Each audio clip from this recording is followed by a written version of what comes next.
નમસ્કાર વિદ્યાર્થી મિત્રો, કેમ છો બધા? વિદ્યાર્થી મિત્રો, ઇલેક્ટ્રોકેમિસ્ટ્રી એટલે કે વિદ્યુત રસાયણની અંદર આજે આપણે ચોથા ભાગની અંદર આવી ગયા છીએ અને આજે આપણે વિદ્યુત વિભાજ્ય દ્રાવણોની વાહકતા છે આપણે શીખવાની છે. હવે વિદ્યાર્થી મિત્રો, તમને એમ થશે કે આ વાહકતા એટલે શું છે, પેલા આપણે સમજી લઈએ. હવે આપણે એક તો વસ્તુ ખ્યાલ છે કે વાહકતા એટલે વહન, બરોબર? વિદ્યુતનું વહન ને આપણે વાહકતા કહીએ. હવે પણ એક એ વસ્તુ આપણને ખ્યાલ છે, કોઈ પણ ધાતુ હોય એની અંદર વિદ્યુતનું વહન છે થતું હોય છે, આપણે ખ્યાલ છે. કોઈ પણ ધાતુ છે, કોપર છે, લોખંડ છે, બરોબર, એની અંદર વિદ્યુતનું વહન થાય છે તો આપણને ખ્યાલ છે. અહીંયા આપણો ટોપિક શું છે? વિદ્યુત વિભાજ્ય દ્રાવણોની વાહકતા. હવે એવા કોઈ દ્રાવણો છે કે જેની અંદર પણ વિદ્યુત પ્રવાહનું વહન છે થઈ શકે છે? યસ વિદ્યાર્થી મિત્રો, જેટલા બી આયનીય દ્રાવણો છે, બરોબર, કેવા દ્રાવણો? વિદ્યુત વિભાજ્ય દ્રાવણો એટલે કેવા દ્રાવણો? તો કે ભાઈ આયનીય દ્રાવણો. તો જેટલા બી આયનીય દ્રાવણો છે એ બધા જ દ્રાવણોની અંદર વિદ્યુતનું વહન છે એ થઈ શકે છે. હવે એ કઈ રીતે થાય છે, એની અંદર કઈ પ્રોસેસ આવે છે, એ બધું આપણે ડીપની અંદર શીખવાનું છે.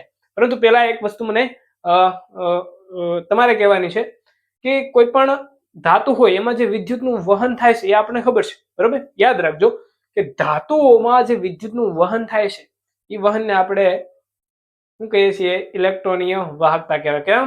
તો કે ભાઈ ધાતુમાં જે એ વિદ્યુતનું વહન છે કોને આભારી છે? તો કે ધાતુમાં રહેલા ઇલેક્ટ્રોનને આભારી છે. એટલા માટે જે ધાતુઓમાં વિદ્યુતનું વહન હોય એને શું કહેવાય? ઇલેક્ટ્રોનીય વાહકતા. બીજું, જે ઇલેક્ટ્રોનીય વાહકતા મેં તમને કીધી, એટલે ભાઈ ધાતુમાં જે વિદ્યુતનું વહન થાય છે એની આડે એ વિદ્યુતના વહનમાં જો કોઈ અવક્ષેપ ઉત્પન્ન, મતલબ અવરોધ ઉભો કરે, મતલબ કે ભાઈ એ જે વિદ્યુતનું વહન થાય છે એમાં અડચણ ઊભી કરે, અડચણ ઊભી કરનારને આપણે ખ્યાલ છે શું કહી શકાય? અવરોધ છે વિદ્યાર્થી મિત્રો કહેવામાં આવે છે. અને અવરોધને શેના વડે દર્શાવવામાં આવે છે? તમે ફિઝિક્સની અંદર આ બધું શીખો છો એટલે તમે પરિચિત જ હશો કે અવરોધને કેપિટલ આર વડે દર્શાવવામાં આવે છે અને એસઆઈ એકમ છે એ ઓહમ છે અને એને વિસ્ટન બ્રિજ નામના સાધનથી માપવામાં આવે છે. ચાલો હું તમને એના વિશે થોડુંક સમજાવું. તો અવરોધ છે, તો અવરોધને શેના વડે દર્શાવવામાં આવે વિદ્યાર્થી મિત્રો? આર વડે. એનો એસઆઈ એકમ શું છે? એસઆઈ એકમ તો કે સાહેબ એસઆઈ એકમ છે એ એસઆઈ એકમ એનો શું છે? ઓહમ. ઓહમને આવી રીતે દર્શાવે, બરોબર. એને કયા માપન કઈ રીતે કરી શકાય? તો ભાઈ માપન કરવા માટે શું હોય? વિસ્ટન બ્રિજ નામનું સાધન હોય, બરાબર. વિસ્ટન બ્રિજ નામના સાધનથી અવરોધને માપી શકાય છે. તો તમે ફિઝિક્સની અંદર એવું શીખ્યા હશો કે કોઈ પણ અવરોધ હોય, કોઈ પણ તાર, ધારો કે આ તાર છે, બરોબર, એવડો લાંબો તાર છે, તો આ જે તાર છે એ તારનો અવરોધ મારે માપવો હોય તો એ કઈ રીતે માપી શકાય? તો જે તારનો જે અવરોધ છે ને એની જે લંબાઈ હોય ને, લંબાઈ, એ લંબાઈના સમપ્રમાણમાં હોય અને જેનું આડછેદનું ક્ષેત્રફળ, મતલબ એ જેટલી જાડાઈ ધરાવે એ ક્ષેત્રફળના વ્યસ્ત પ્રમાણમાં હોય છે. એટલે કે જેમ લંબાઈ વધે એમ અવરોધનું મૂલ્ય વધશે અને આડછેદનું ક્ષેત્રફળ જેમ તાર છે તમે જાડો લેતા જાઓ, બરોબર, એમ એમ અવરોધનું મૂલ્ય ઘટે. ટૂંકમાં કહેવાનો ભાવાર્થ મારો એમ છે કે ભાઈ કોઈ પણ તારનો અવરોધ આર એ લંબાઈના સમપ્રમાણમાં અને એના આડછેદના ક્ષેત્રફળના વ્યસ્ત પ્રમાણમાં હોય છે, બરોબર છે. હવે મારે કોઈ પણ ચલેશની નિશાની કાઢવી હોય તો કઈ રીતે? કોઈ પણ મારે અચળાંક મૂકવો પડે તો અચળાંકને હું વિદ્યાર્થી મૂકું છું રો. આને શું કહેવામાં આવે છે? રો. આ જે દેખાય છે તમને રો, આને શું કહેવાય છે? રો. જે આ સમપ્રમાણતા અચળાંક કાઢવા માટે આપણે વાપર્યો છે. હવે જે રો છે એ રો એ છે શું? તો કે ભાઈ એક તો આપણે કહી શકીએ શું? એક તો અચળાંક છે, બરોબર. બીજું એને વિદ્યાર્થી મિત્રો કહેવામાં આવે છે પ્રતિરોધકતા. શું કહેવામાં આવે? પ્રતિરોધકતા.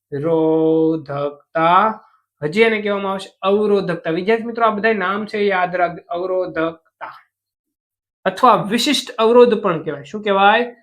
વિશિષ્ટ અવરોધ. તો વિદ્યાર્થી મિત્રો આ જે રો છે એના અલગ અલગ નામ છે એ તમારે યાદ રાખવાના રહેશે. ઓકે, તો હું આ રોને મારે આ રો છે એનો એસઆઈ એકમ ખરો. ચાલો એ એસઆઈ એકમ આપણે મેળવવા માટે એ રો ને સૂત્રનો કરતા કરી. તો રો ને સૂત્રનો કરતા કરો તો આ ક્ષેત્રફળ છે આ બાજુ આવે, મતલબ rho is equal to R A upon L. આવું થાય કે નહીં? તો ક્ષેત્રફળ છે વિદ્યાર્થી મિત્રો હંમેશા આપણે ખબર છે મીટરમાં આપણે માપીએ છીએ. તો રો નો એકમ આપણે મતલબ આર નો એકમ તો કે ભાઈ ઓહમ. ક્ષેત્રફળ એટલે લંબાઈ ગુણા પહોળાઈ, બરોબર. તો હવે એ જે છે એ ઘટક લંબાઈ મીટરમાં હોય, પહોળાઈ મીટરમાં, એટલે કે મીટર સ્ક્વેર, છેદમાં લંબાઈ શેમાં હોય? મીટરમાં. આ મીટર કેન્સલ કરી નાખો તો તમને આ અવરોધકતા એટલે કે પ્રતિરોધકતાનો એકમ શું મળે? Ohm into metre. એટલે યાદ રાખજો જે અવરોધકતા છે કે અવરોધકતાનો એસઆઈ એકમ શું થાય વિદ્યાર્થી મિત્રો? યાદ રાખજો, આ એકમ તમને MCQ માં પૂછી શકે છે. આનો એકમ શું થયો? આ શું છે એનો એસઆઈ એકમ. ખ્યાલ આવે છે વિદ્યાર્થી મિત્રો?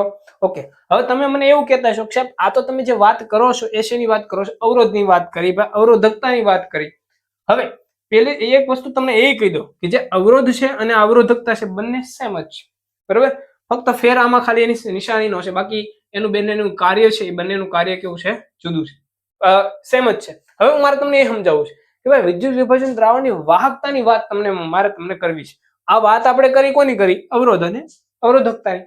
હવે જો અહીં ધ્યાન આપો કે ભાઈ આપણે વાહકતા યાદ રાખજો કે વાહકતા છે એ વાહકતાને ઝી વડે દર્શાવવામાં, એના વડે ઝી વડે, કેપિટલ ઝી વડે. અને યાદ રાખજો વાહકતાની વ્યાખ્યા તમને આપે તો કે ભાઈ અવરોધના વ્યસ્તને શું કહેવાય? વાહકતા કહેવામાં. યાદ રાખજો આ જે અવરોધ છે ને અવરોધના વ્યસ્તને, વ્યસ્ત એટલે કે ભાઈ 1/r. તો અવરોધનો જે વ્યસ્ત થયો એને શું કહેવામાં આવશે? વાહકતા જી વડે એને દર્શાવવામાં આવે. ખ્યાલ આવશે વિદ્યાર્થી મિત્રો? ઓકે, વાહકતાનો એકમ તમારે લખવો હોય તો તમને ખ્યાલ છે અવરોધનો એકમ શું થયો? ઓહમ છે, બરાબર? તો ઓહમ ને ઉપર જ એટલે ઓહમ ઇન્વર્સ એનો એકમ થઈ જાય. ઓકે, ચાલો આર ની કિંમત અહીંયા મૂકો તો શું થાય? આર બરાબર શું લખી શકાય? જો rho L into upon A. તો G is equal to rho L upon A થઈ શકે છે. ખ્યાલ આવે છે વિદ્યાર્થી મિત્રો? તમને ખબર પડે છે હું કહેવા માંગુ છું એ, બરાબર? આર ની કિંમત મૂકી, સોરી, છેદમાં મૂકવાની છે એટલે 1/, શું એની કિંમત છે? Rho L upon A. ક્ષેત્રફળ છે ઉપર વયું જાય એટલે શું થશે? G is equal to A upon rho into A. ખ્યાલ આવે છે? તો આ વાહકતા છે, વાહકતા છે તમારે વાહકતાનું સૂત્ર તમને આ રીતે મળી છે. બીજું યાદ રાખજો, આ મેં વાહકતા કોને કીધી? તો કે ભાઈ અવરોધના વ્યસ્તને શું કહેવાય? વાહકતા કહેવાય. તો યાદ રાખજો જે અવરોધકતા છે ને એ અવરોધકતાને વિશિષ્ટ વાહકતા વડે દર્શાવવામાં, જે અવરોધકતાના વ્યસ્તને વિશિષ્ટ વાહકતા પણ કહેવામાં આવે. અહીં ધ્યાન આપજો, આ જે વિશિષ્ટ વાહકતા છે તમે એને કીધું ને પ્રતિરોધકતા કે અવરોધકતા કે વિશિષ્ટ અવરોધ કે, તો આ જે અવરોધકતા છે એનો વ્યસ્ત એ જે તમને મળે છે એ તમારી શું થઈ ગઈ? વિશિષ્ટ વાહકતા. વાહકતા કોને કહેવાય? તો કે ભાઈ અવરોધના વ્યસ્તને વાહકતા, પરંતુ અવરોધકતાના વ્યસ્તને શું કહેવામાં આવે? વિશિષ્ટ વાહકતા. પરંતુ હાલમાં આઈયુપીએસસી એવું નક્કી કરેલું છે કે જે વાહકતા અને વિશિષ્ટ વાહકતા બંને સેમ જ છે. એટલે જ્યાં વાહકતા તમને કહેવામાં આવે કે વાહકતા શબ્દ વાપરવામાં આવે એટલે તમારે એ વિશિષ્ટ વાહકતા જ સમજવાની રહેશે. ઓકે, તો આ રો છે તમે અહીં કે રો 1/ρ ઇઝ શું લખી શકાય? કે એટલે કપ્પા, બરોબર? એક શબ્દ છે તો કે છે અહીંયા યાદ રાખ, અહીંયા ધ્યાન આપો, આ 1/ρ થયું કે નહીં? આ એકના છેદમાં રો જ કહેવાય કે નહીં? તો એટલા માટે આપણે લખી શું શકીએ? જી ઇઝ ઇક્વલ ટુ કે એ અપોન એલ. આ એનું સૂત્ર થઈ ગયું વિદ્યાર્થી મિત્રો. વિશિષ્ટ વાહકતા મેળવવાનું સૂત્ર યાદ રાખજો, શું? કાલ. રહેશે યાદ? શું સૂત્ર છે? કાલ, કે અપોન એલ. રેડી? એવી રીતે તમારે આ જે વિશિષ્ટ વાહકતા છે એને તમારે દર્શાવી હોય તો કઈ રીતે દર્શાવી શકાય? જો ધ્યાન આપો, તો રો ની કિંમત મૂકો જી, શું છે? R A upon L. તો 1/RA/L. ઓકે, તો ઉપર k ઇઝ ઇક્વલ ટુ લખી નાખો, શું થશે? L upon R A. ખ્યાલ આવશે વિદ્યાર્થી મિત્રો? તમને ખબર પડે છે હું કહેવા માંગુ છું? ખ્યાલ આવે છે? તો એટલે 1/R છે એના ઉપર તમે શું લખી શકો? જી. એનો ભાવાર્થ એમ છે કે 1/ρ એટલે કે લખી શકાય, તો 1/R એટલે શું લખી શકાય? કે જી લખી શકાય. એટલે આઈયુપીએસસી એવું સ્વીકારેલું છે. શું સ્વીકારેલું છે? વિશિષ્ટ વાહકતા અને વાહકતા બંને એક જ છે હાલના તબક્કે. ઓકે, તો આ જે કે છે કેનો એકમ તમારે લખવો હોય તો હું લખી શકો? જો શું છે આનો એકમ લખવો હોય તો આ મીટર છેદમાં ઓહમ ઇન્ટુ મીટરનો સ્ક્વેર. મીટર કેન્સલ થયા તો શું થાય? કેનો એકમ ohm inverse into metre inverse. આ એનો એકમ છે. બીજો એકમ પણ છે, યાદ રાખજો, સિમેન્સ ઇન્ટુ મીટર ઇન્વર્સ. ત્રીજો પણ એકમ છે, યાદ રાખજો. આ બધા એકમો છે વિદ્યાર્થી મિત્રો, યાદ રાખજો. Metre inverse. આ જે કે છે વિશિષ્ટ વાહક એટલે શું છે? આ શું છે?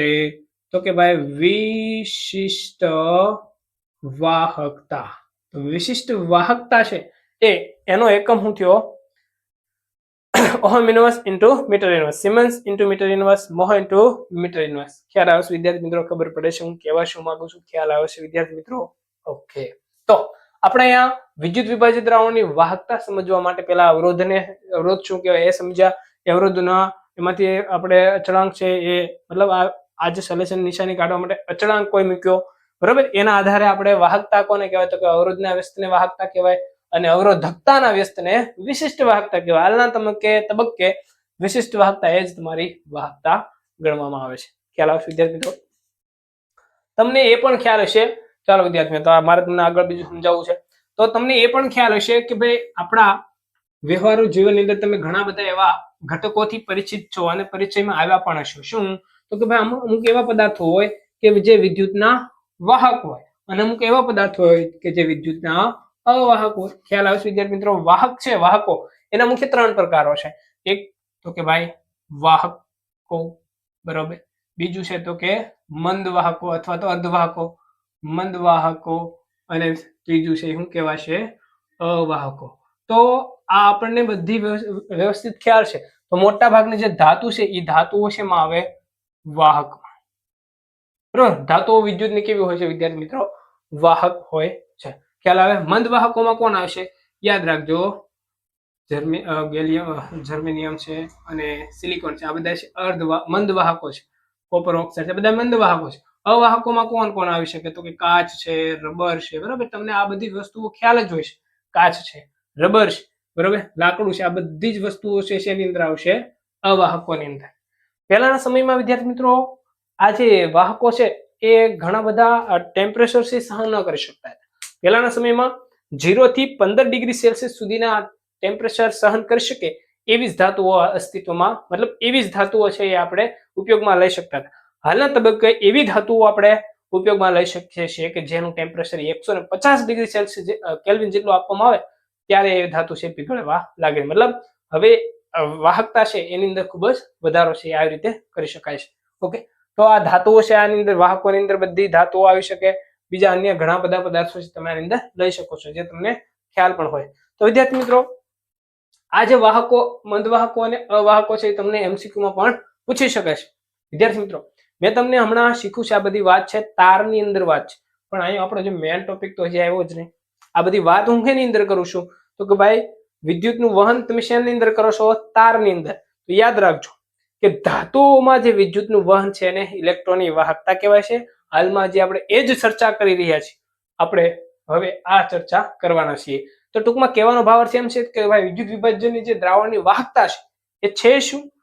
હાલો એ જ આપણે આના પછીના ટોપિકમાં શીખવાનું છે. ચાલો શીખીએ. અત્યાર સુધી આપણે ધાતુઓની અંદર વિદ્યુતનું વહન છે એ જોઈ ગયા હતા. અને હા, ધાતુમાં રહેલા કોણ હોય છે? ઇલેક્ટ્રોન હોય છે. તો એ ઇલેક્ટ્રોન છે એના કારણે છે એ વિદ્યુતનું વહન છે એ થતું હોય છે. તો મેં તમને આગળ શીખવાડ્યું, શું કહેવાડ્યું તો કે ભાઈ ધાતુઓમાં વિદ્યુતના વહનને ઇલેક્ટ્રોનીય વાહકતા કહે છે. ઓકે, તો એ જે ઇલેક્ટ્રોનની વાહકતા છે જો સમજો, એક ધાતુ છે. હવે મારે તમને મેં કીધું વિદ્યુત વિભાજનની સાંદ્રતા છે એની વાહકતા સમજાવી છે મારે તમને. તો જે વિદ્યુત વિભાજિત દ્રાવણો છે, બરોબર, એ વિદ્યુત વિભાજક કોને કહેવાય તો કે આયનીય દ્રાવણ. તો આયનીય દ્રાવણો વડે થતા વિદ્યુતના વહનને આયનીય વાહકતા કહેવાય. ટૂંકમાં અહીંયા હું તમને બે પેર છે એ સાથે સમજાવીશ, ઇલેક્ટ્રોનની વાહકતા અને આયનીય વાહક. ઇલેક્ટ્રોનની વાહકતા કોને કહેવાય? ધાતુઓમાં વિદ્યુતના વહનને ઇલેક્ટ્રોનની વાહકતા કહેવાય, બરોબર. આયનીય દ્રાવણમાં રહેલા આયનો વડે થતા વિદ્યુતના વહનને શું કહેવાય? આયનીય વાહકતા. ખ્યાલ આવે છે? ટૂંકમાં ધાતુઓમાં વિદ્યુતનું વહન ઇલેક્ટ્રોનની વાહકતા, આયનીય દ્રાવણમાં વિદ્યુતનું વહન શું કહેવાય છે? આયનીય વાહકતા. ઓકે, બંને છે એ શેના ઉપર આધાર રાખે છે એ તમને હું વ્યવસ્થિત સારી રીતે સમજાવું છું. અહીં ધ્યાન આપજો. હવે ઇલેક્ટ્રોનની વાહકતાની વાત કરીએ આપણે, બરોબર. જો મેં તમને બે કમ્પેરિઝનમાં લખી આપી છે. તો ધાતુઓમાં થતા વિદ્યુતના વહનને ઇલેક્ટ્રોનની વાહકતા કહે છે. એનો આધાર છે કોના ઉપર રહે તો કે ભાઈ ધાતુનો જે સ્વભાવ છે અને બંધારણ છે. ધાતુ છે એ કેવી છે ભાઈ? સક્રિય ધાતુ છે કે નિષ્ક્રિય ધાતુ છે? કોપરનો તાર હોય તો એમાંથી ઝડપથી વિદ્યુતનો પ્રવાહ પસાર થાય, બરાબર. એલ્યુમિનિયમ એનાથી ઓછો, લોખંડ છે એનાથી ઓછો. તમને ખ્યાલ છે અલગ અલગ વિદ્યુત ધ્રુવો હોય, બરાબર, એની કેપેસિટીના આધારે છે એની અંદર વિદ્યુતનું વહન થતું. એટલે કે ભાઈ જે ધાતુ છે એનો સ્વભાવ અને એનું બંધારણ ઉપર આધાર રાખે છે. બીજું, સંયોજકતા ઇલેક્ટ્રોનની સંખ્યા. જેમ ધાતુની બાહ્યતમ કક્ષામાં વધારે ઇલેક્ટ્રોન હશે એમ એની વાહકતા વધારે છે, એટલે સંયોજકતા ઇલેક્ટ્રોનની સંખ્યા ઉપર આધાર રાખે છે. અને ત્રીજું છે તાપમાન ઉપર. તાપમાન વધે તો ઇલેક્ટ્રોનની વાહકતા છે એ ઘટે છે. તમને ખ્યાલ છે આપણે કોઈ કોપરનો તાર છે, કોઈ બી તાર હોય તો એ તમે ટેમ્પરેચર આપો તો એ તાર છે બ્રેક થઈ જશે. ખ્યાલ છે ને તમને? તો ટૂંકમાં તાપમાન છે વધારવામાં આવે તો વાહકતા છે શું થશે, એની ઇલેક્ટ્રોનની વાહકતા ઘટે છે. તમને 2 ગુણમાં એટલે એવું પૂછી શકે છે, એટલે તમારે યાદ રાખવાનું. શું પૂછી શકે? ઇલેક્ટ્રોનની વાહકતા એટલે શું, તેનો આધાર મુખ્ય કયા પરિબળ પર રહેલો છે, એ તમારે સમજવાનું રહે. બરોબર. હવે મેં તમને કીધું ધાતુનો સ્વભાવ અને એનું બંધારણ. યાદ રાખજો, ધાતુ છે એમાં રહેલા જે ઇલેક્ટ્રોન છે એ આ છેડેથી પસાર થઈને પેલા છેડેથી બહાર નીકળી જાય છે, એટલે એનું બંધારણ છે એમને કોઈ પણ જાતના બદલાયા વગર એમને રહે છે. ઓકે, ચાલો વાત કરીએ આયનીય વાહકતા. શું કીધું મેં આયનીય વાહકતાની વ્યાખ્યા? તો કે આયનીય દ્રાવણમાં રહેલા આયનો વડે થતા વિદ્યુતના વહનને આયનીય વાહકતા કહે છે. ઓકે, એનો આધાર મુખ્ય ક્યાં છે? યાદ રાખજો, દ્રાવકની સ્નિગ્ધતા અને પ્રકૃતિ. અહીંયા હું તમને એ છે તમને વ્યવસ્થિત આકૃતિ દોરી સમજાવું તો તમને વધારે ખ્યાલ આવશે. અહીંયા ધ્યાન આપો. બરોબર, મારી પાસે આની અંદર છે મેં તેલી પદાર્થ રાખ્યો. શું રાખ્યો છે? તેલી પદાર્થ. અને અહીંયા મેં પાણી ભર્યું છે. એમાં શું ભર્યું છે? પાણી. તો આમાં શું ભર્યું છે? પાણી. ખ્યાલ આવે છે? હવે આની અંદર કોઈ હું દ્રાવ્ય પદાર્થ નાખું અને આની અંદર પણ દ્રાવ્ય પદાર્થ નાખું છું. બરાબર, ખ્યાલ આપજો. તો સોરી, વિદ્યુત આમાં હું કરું છું, વિદ્યુત પ્રવાહ છે હું પસાર કરું છું. આમાંય કરું છું, આમાંય કરું છું. ઓકે, તો તમે જ કહો, આમાં જે વિદ્યુતનું વહન થાય એ અને આમાં જે વિદ્યુતનું વહન થાય એ બંને પૈકી કોની શેની અંદર વિદ્યુતનું વહન ઝડપથી થશે? સ્વાભાવિક છે તમે તરત જ જવાબ આપશો કે સાહેબ પાણીમાં. કેમ? તો કે આની સ્નિગ્ધતા ઓછી છે, આની સ્નિગ્ધતા વધારે છે. તો જેમ જેમ ઘટ્ટ પ્રવાહી છે, બરોબર, જાડુ પ્રવાહી એમ છે, એટલે કે જેની સ્નિગ્ધતા વધારે હશે એની અંદર વિદ્યુતનું વહન ઓછું થશે કમ્પેરેટિવલી કોની જેની સ્નિગ્ધતા ઓછી હોય એની સાથે. ખ્યાલ આવે છે? એટલે આ તેલી પદાર્થ છે, આ પાણી છે, તેલી પદાર્થ નથી. એટલે સ્વભાવ એટલે પહેલો પોઈન્ટ થઈ ગયો આપણે દ્રાવકની સ્નિગ્ધતા અને પ્રકૃતિ. ખ્યાલ આવે છે? ઓકે, હવે આની અંદર જે તમે દ્રાવણ બનાવશો એની અંદર ઉમેરો જે તમે આયનીય પદાર્થ ઉમેરો છો, બરોબર, એ આયનીય પદાર્થ તમે કયો લો છો? ધ્રુવીય છે કે અધ્રુવીય છે? જો ધ્રુવીય હોય તો વાહકતા વધારે મળે, અધ્રુવીય હોય તો વાહકતા ઓછી મળે. ખ્યાલ આવે છે? તો બીજું શું છે? દ્રાવ્યની પ્રકૃતિ ઉપર. ખ્યાલ આવે છે વિદ્યાર્થી મિત્રો? ઓકે, બીજું વિદ્યુત વિભાજ્યની સાંદ્રતા. તમે જે દ્રાવણ લો છો એ દ્રાવણની સાંદ્રતા તમે કેટલી લીધી? 1 મોલર લીધી, 2 મોલર લીધી, કેટલી લીધી છે? તો એની સાંદ્રતા ઉપર પણ એનો આધાર રહેલો છે. અને ત્રીજું છે, ચોથું છે તાપમાન. તાપમાન વધતા ઇલેક્ટ્રોનની આયનીય વાહકતામાં વધારો થાય. કેમ? તો કે પહેલા તમને હું કહું છું કે ભાઈ ઇલેક્ટ્રોન વાહકતામાં જે આયનો હોય ને એ બંને આમ બંચમાં પડેલા, ઝુમખામાં પડેલા. જ્યારે તમે એનું ટેમ્પરેચર આપો તો એ બંચમાં પડેલા ઝુમખા સ્વરૂપે હોય એ આયનો છૂટા છૂટા થઈ જાય. એટલે જેમ આયનોની સંખ્યા છૂટા છૂટા સવાયા થઈ એટલે આયનોની સંખ્યા વધી આયનીય વાહકતા શું થાય છે વિદ્યાર્થી મિત્રો? વધે છે. ખ્યાલ આવે છે? ઓકે, એટલે તાપમાન વધતા ઇલેક્ટ્રોનની વાહકતા શું થાય છે? વધે છે. ઓકે, અને છેલ્લું આયનોનું કદ અને જલયોજન. જેવો તમે એમાં વિદ્યુત વિભાજ્ય પદાર્થ નાખો, બરોબર, કણ, એની ફરતે ઘટક છે કેટલા, મતલબ પાણીના અણુ વીંટળાય છે એનું એટલે કે દ્રાવક યોજન. તમે જેવો વિદ્યુત વિભાજ્ય નાખો છો, આયનીય પદાર્થ નાખો છો, એમાં જે આયન ઉત્પન્ન થાય છે એની બાજુ પાણીના અણુનું વીંટળાવું એને કહેવાય જલ યોજન. તો એ કેટલું થાય છે એ, અને એ જે આયન બને છે પાણીમાં જતા એ આયનનું કદ કેટલું છે એના ઉપર પણ આ આયનીય વાહકતાનો આધાર છે વિદ્યાર્થી મિત્રો રહેલો હોય છે. તો આજે આયનીય વાહકતા અને ઇલેક્ટ્રોનની વાહકતા છે એ તમારા બોર્ડ માટે ખૂબ જ અગત્યનો ટોપિક થઈ ગયો, કારણ કે તમને 2 ગુણની અંદર આ પ્રશ્ન છે પૂછી શકે છે. તો વિદ્યાર્થી મિત્રો, આજના લેક્ચરમાં આપણે વિદ્યુત વિભાજ્યની વાહકતા અને એની અંદર આયનીય વાહકતા અને ઇલેક્ટ્રોનની વાહકતા છે એ આપણે શીખ્યા છીએ. વિદ્યાર્થી મિત્રો, આજના લેક્ચરમાં બસ એટલું જ રાખીએ, પરંતુ વિડીયોને લાઈક કરવાનું ભૂલતા નહીં, શેર કરવાનું ભૂલતા નહીં, સબસ્ક્રાઇબ કરવાની ન હોય ચેનલ તો એને પણ કરી દેજો. આપણે આના પછીના અન્ય લેક્ચરમાં મળીશું. ત્યાં સુધી નમસ્કાર, આવજો.